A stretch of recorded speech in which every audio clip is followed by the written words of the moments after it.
नमस्कार दोस्तों, welcome back to our another video. दोस्तों, उम्मीद करता हूँ आप सभी लोग स्वस्थ होंगे। दोस्तों, जैसा कि आपको लोगों को मालूम ही होगा कि मैं आज किस टॉपिक के ऊपर बात करने वाला हूँ आप लोगों से, क्योंकि आप सभी लोगों के कहीं ना कहीं घुमा फिरा के या फिर डायरेक्टली यही सवाल था कि क्या दाखिल खारिज हो जाने के बावजूद मेरा मकान टूट सकता है या नहीं।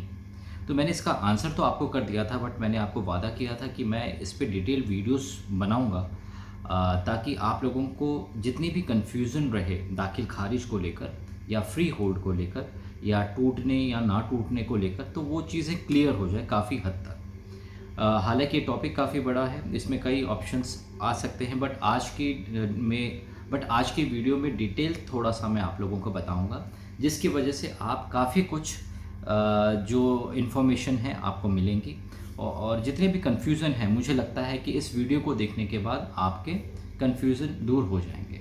आपके फ्री होल्ड को लेकर, आपके डॉक्यूमेंटेशन को लेकर, आपके दाखिल खारिज को लेकर, आपकी दाखिल खारिज कह लो या म्यूटेशन कह लीजिए, या फिर नोटिस को लेकर या बुलडोज़र को लेकर, काफ़ी सारी चीज़ें हैं जो क्लियर हो सकती हैं। तो चलिए बढ़ाते हैं इस वीडियो को और एंड तक ज़रूर देखिएगा, बिकॉज़ हर एक पॉइंट ज़रूरी है। अगर आपने बीच में स्किप किया तो काफ़ी सारी इन्फॉर्मेशन फिर दिमाग में आपके रहेंगे और वो कहीं ना कहीं आपके साथ केमिकल लोचा दे सकता है। तो एंड तक ज़रूर देखिएगा। समझ आती है वीडियो, अच्छी लगती है वीडियो, तो दूसरों तक ज़रूर शेयर कीजिएगा, बिकॉज़ ये वीडियो कहीं ना कहीं बहुत ज़्यादा इन्फॉर्मेटिव होगी आप लोगों के लिए। I am damn sure. ज़्यादातर मैं कोशिश करता हूँ कि जब भी मैं आप लोगों को कुछ भी चीज़ें समझाऊँ वो एग्जाम्पल्स के थ्रू ही समझाऊँ। तो चलिए स्टार्ट करते हैं एक एग्जाम्पल से कि दाखिल खारिज होती क्या है। फर्स्ट ऑफ ऑल इसको समझते हैं डिटेल के अंदर। दोस्तों, मैं एग्जांपल लेता हूँ एक गांव का, क्योंकि हम नॉर्मली चाहे नोएडा जाएं, गाज़ियाबाद जाएं या किसी भी शहर में जाएं, शहर जो बसता है वो गांव की ज़मीनों के ऊपर बसता है। धीरे धीरे जब शहरों में ज़मीनें कम रहती हैं तो हम शहरों से लगे गाँव की तरफ रुख करते हैं। कई फिर एक गाँव लेकर, फिर दूसरा गाँव लेकर, फिर तीसरा गाँव लेकर, इस तरीके से कई गाँवों को मिलाकर फिर धीरे धीरे उसका रूपांतरण किया जाता है और शहर में तब्दील किया जाता है। तो सारी ज़मीनें कहीं ना कहीं गांव की ज़मीनें हैं, और मैंने आपको बताया है कि गांव की ज़मीनों के अंदर हर तरीके की ज़मीनें आती हैं। गांव के अंदर काफ़ी तरीके की ज़मीनें होती हैं। होती कुछ सरकार की ज़मीनें हैं, या मतलब ग्राम पंचायत की ज़मीनें होती है जो सरकार की ही होती है कहीं ना कहीं। उसके अलावा आम आदमी की भी ज़मीनें होती हैं जो कि उनकी प्राइवेट प्रॉपर्टीज़ होती हैं, जिसमें वो घर बनाकर रहते हैं। कुछ खेती बाड़ी की ज़मीनें होती हैं, कुछ उन्हीं के बंजर ज़मीनें भी होती हैं जो उन्हीं की होती हैं, बट वो सरकार के अंडर में नहीं होती। तो इस तरीके से ऐसी बहुत सारी ज़मीनों के हिस्से होते हैं गांव के अंदर, सरकार के प्लस इंडिविजुअल परिवार के। दाखिल खारिज कैसे आई इस सिस्टम के अंदर, उन सब चीज़ों के ऊपर बात करते हैं। तो दोस्तों, दाखिल खारिज जो आया है वो अंग्रेज़ी हुकूमत के दौरान आया, क्योंकि अंग्रेज़ों को हर चीज़ों पे लगान लेना होता था कि कौन सा इंसान कितना लगान देगा, उसके पास कितनी भूमि है, उसका अनाज कितना आता है, हर तरीके से वो लोग लगान लिया करते थे। ठीक है। अब लगान के लिए वो लोग कहीं ना कहीं बही खाता बनाते थे। मान लेते हैं उस गांव के अंदर 100 फैमिली रहती है, यानी 100 परिवार रहता है। अब उन 100 परिवार को अब उन 100 परिवार के पास कितनी कितनी ज़मीनें हैं, इसका भी लेखा जोखा रखना पड़ेगा, तभी तो आप लगान या टैक्सेस ले सकते हैं, है ना।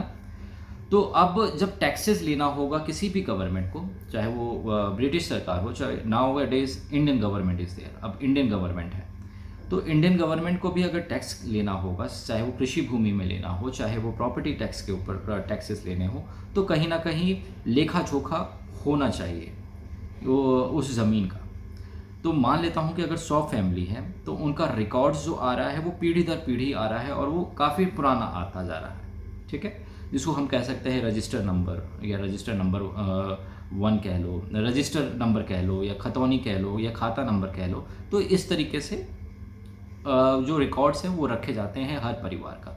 मान लेता हूँ परिवार नंबर 1, परिवार नंबर 2, इस तरीके से 100 परिवार है। परिवार नंबर 1 के पास जो है, या फैमिली के पास जो है, वो तकरीबन 10 एकड़ ज़मीन है। परिवार नंबर 2 के पास 50 एकड़ ज़मीन है। और जो आपका परिवार नंबर 3 है, इस तरीके से जो 100 परिवार है सभी के पास ज़मीन है। अब उसमें ये भी लेखा जोखा होगा उस रजिस्टर के अंदर कि कितनी ज़मीन कृषि योग्य है, कितनी ज़मीन कृषि योग्य नहीं है, कितनी ज़मीन के अंदर वो लोग रेजिडेंस यानी कि वो लोग रह रहे हैं, कितनी ज़मीन के अंदर पशुपालन चल रहा है। तो इस तरीके का सारा रिकॉर्ड उस रजिस्टर के अंदर होता है। ठीक है, अब मैं मान लेता हूँ कि अगर पहले ही परिवार को अपने 10 एकड़ में से 5 एकड़ बेचना पड़ेगा, 5 एकड़ बेचना पड़ेगा किसी भी कारणवश, उसको शादी करनी है, उसको व्यापार करना है या कुछ भी, उसको और पशुपालन के लिए और या फिर और लघु उद्योग के लिए कुछ धन इकट्ठा करना है, तो उसको अपनी ज़मीन बेचनी पड़ रही है। तो 5 एकड़ वो बेचेगा। अब वो कृषि योग्य ज़मीन में से बेचेगा या जो बंजर हो गई है ज़मीन उसमें से बेचेगा या कहाँ पे बेचेगा, वो बेचेगा। अब वो बेचेगा तो वो पार्ट अब वो किसी और को बेचेगा। हो सकता है वही 100 फैमिलीज़ के बीच में बेचे, या हो सकता है गांव में कोई बाहर से इंसान आता है, या आप और मेरी तरह कोई इंसान आता है, या कॉलोनाइज़र जो होते हैं उनकी तरह कोई व्यक्ति आता है और वो उनसे 5 एकड़ ज़मीन खरीदता है। तो अब जो खतौनी बन गई है, जो रजिस्टर बन गया है, अब उसके अंदर छेड़छाड़ किया जाएगा कि भाई इसके 10 एकड़ में से काटो और ये 5 एकड़ ज़मीन लिख दो, तो रजिस्टर ख़राब होगा। अब वो कितनी बार, कितनी पीढ़ियों में कितनी बार सेल किया होगा, सेल किया जाता होगा या परचेस किया जाता होगा, तो कभी ज़मीन बढ़ती है तो कभी ज़मीन घटती है। तो उस तरीके की चीज़ें होती रहती हैं उस रजिस्टर के अंदर, जिसकी वजह से कभी भी सरकार के पास एक रजिस्टर नहीं होता। एक मेन रजिस्टर होता है जिसके अंदर सारा का सारा बही खाता पुराना लिखा होता है, जिसको आप रजिस्टर नंबर 1 कह लीजिए, जो कि मेन होता है। उसके बाद 2 कॉपी और बनाई जाती हैं जो अलग अलग डिपार्टमेंट्स में जाता है, और अमेंडमेंट उन्हीं 2 कॉपीज़ के अंदर की जाती है।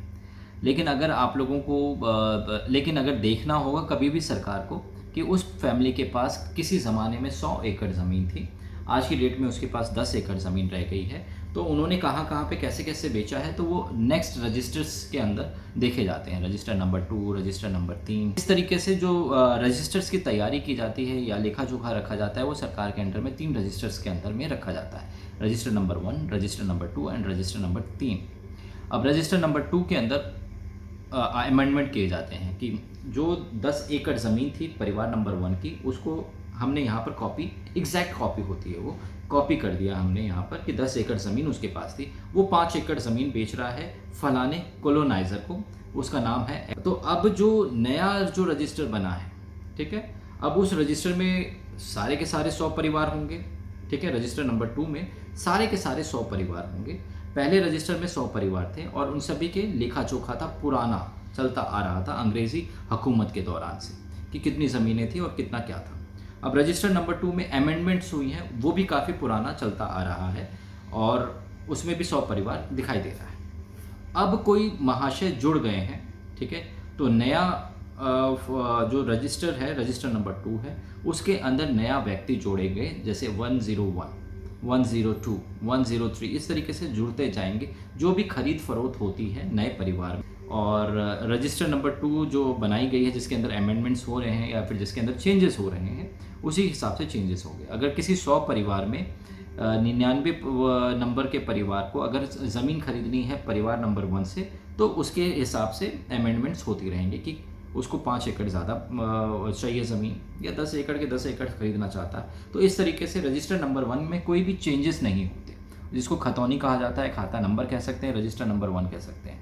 अब रजिस्टर नंबर 2 में वो चेंजेस होते रहते हैं, अमेंडमेंट होती रहती है, इम्प्रोवाइजेशन होती रहती है, जिसकी वजह से उसमें रिकॉर्ड्स आप देख सकते हो कि किसके पास कितनी ज़मीन थी और कितनी ज़मीन को बेचा गया और कितनी ज़मीन उसके पास बची हुई है। अब समझते हैं इसको दाखिल और खारिज।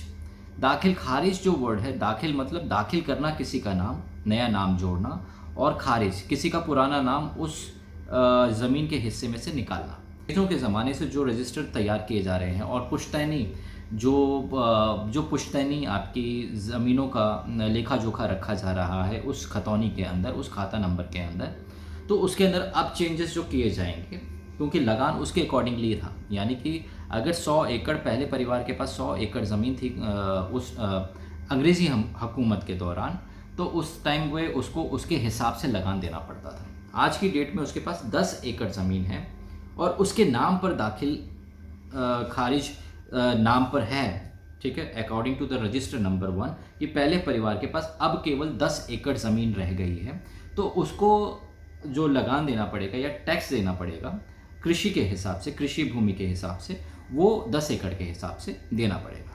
अब उसने क्या किया, 5 एकड़ उसने बेच दिया किसी और को, जो कि रजिस्टर नंबर 2 में परिवार नंबर 101 के हिसाब से वो आ गया। तो अब दाखिल नाम जो हो गया उस 5 एकड़ के अंदर वो 101 का हो गया, ठीक है, कृषि भूमि के अंदर। और जो बची हुई है अब इसके पास जो है, इसने अपना नाम वहाँ से खारिज करवा दिया कि वो 5 एकड़ का अब ये मालिक है 101 नंबर वाला। अब पहले नंबर के पास 5 एकड़ ज़मीन बची, तो दाखिल इसके पास जो है वो 5 एकड़ की है, और वो टैक्सेस जो देगा गवर्नमेंट को कृषि वाला, वो 5 एकड़ के हिसाब से देगा। और जो नई फैमिली जिसने ख़रीदा है 5 एकड़, यानी जो कॉलोनाइज़र ने ख़रीदा है, वो टैक्सेस देगा दाखिल, क्योंकि उसका नाम अब दाखिल हो गया है, ठीक है, और इसका नाम उस 5 एकड़ में से खारिज कर दिया गया है फैमिली नंबर 1 में से। तो अब इसके हिसाब से वो टैक्सेस भरेगा। तो दाखिल खारिज जो होता है, इसी तरीके के सिस्टम को कहा जाता है कि किसी का नाम निकालना और किसी का नाम दर्ज करना, ठीक है। तो और ये होता है कृषि योग्य भूमि के अंदर। इस तरीके का सर्वे जो होता है गांव के अंदर, वो सर्वे डिपार्टमेंट आता है गवर्नमेंट की तरफ से, और वो सर्वे इस तरीके से करता रहता है, ठीक है, जिसकी वजह से रिकॉर्ड्स अपडेट किए जाते हैं, रिकॉर्ड्स को खंगाला जाता है। और जो हम लोग रजिस्ट्री करवाते हैं या जीपीए जो हम करते हैं, लैंड्स की जो नाम चेंजेस करते हैं, तो उसके हिसाब से भी वो अपडेट होता है। तो इस तरीके से जो खतौनी बनाई जाती है, खतौनी नंबर 1, खतौनी नंबर 2, या रजिस्टर नंबर 1, रजिस्टर नंबर 2, अब रजिस्टर नंबर 2 में चेंजेस किए जाते हैं, ताकि ओरिजिनल जो रिकॉर्ड चलता आ रहा है पुराने ज़माने से, उसमें कोई भी गड़बड़ी ना हो। जिसमें जैसे आज अगर किसी को डिटेल्स चाहिए परिवार नंबर 2 की, कि परिवार नंबर 2 जो जब ये रजिस्टर बना था उस टाइम पे इस परिवार के पास 500 एकड़ ज़मीन हुआ करती थी, बट अब चेंजेस इसके अंदर किए कि कभी उन्होंने 200 एकड़ बेच दिया, कभी उन्होंने 400 एकड़ ऐड कर लिया, फिर कभी उन्होंने बेचा, फिर कभी ऐड किया। तो इस तरीके से आज के दौर में उनके पास 25 एकड़ ज़मीन बची है या 50 एकड़ ज़मीन बची है। तो इस तरीके से रिकॉर्ड्स रहता है सरकारी विभाग के पास, क्योंकि वो सर्वे बराबर करते रहते हैं। तो दोस्तों ये चीज़ तो समझ में आ गई होगी कि दाखिल खारिज जो होता है वो नॉन रेजिडेंशियल लैंड्स का होता है, जो कि कृषि योग्य हो, लेकिन वो अभी चेंज नहीं हुए हैं रेजिडेंशियल प्लॉट्स के ऊपर, ठीक है। अगर वो अपने रेजिडेंशियल जहाँ पर वो रह रहा है, अगर उसको वो बेचना चाहता है, तो डेफिनेटली वो रेजिडेंशियल है, तो वो उसको बेचेगा तो वो स्टैम्प ड्यूटी जो परचेज़ करेगा उसको देना पड़ेगा, और वो फ्री होल्ड पे कन्वर्ट होगा, ठीक है। तो उसके अंदर दाखिल खारिज की रिक्वायरमेंट नहीं होती है। दाखिल खारिज की रिक्वायरमेंट केवल कृषि योग्य भूमि के अंदर ही होती है। तो दोस्तों समझ में आ गया होगा कि मैंने क्यों कहा था कि अगर दाखिल खारिज हो चुका है आपका, उसके बावजूद आपका मकान टूट सकता है, बिकॉज़ क्योंकि मकान जो टूटा है वो कहीं ना कहीं 143 लैंड नहीं होंगी, वो कृषि योग्य भूमि होगी, जिसकी वजह से सरकार ने वो आपका मकान तोड़ा है, और दाखिल खारिज हुआ है आपका इस वजह से टूटा है, बिकॉज़ वो कृषि योग्य भूमि आज भी उसी पे है, उसका शायद 143 या 80 नहीं हुआ होगा।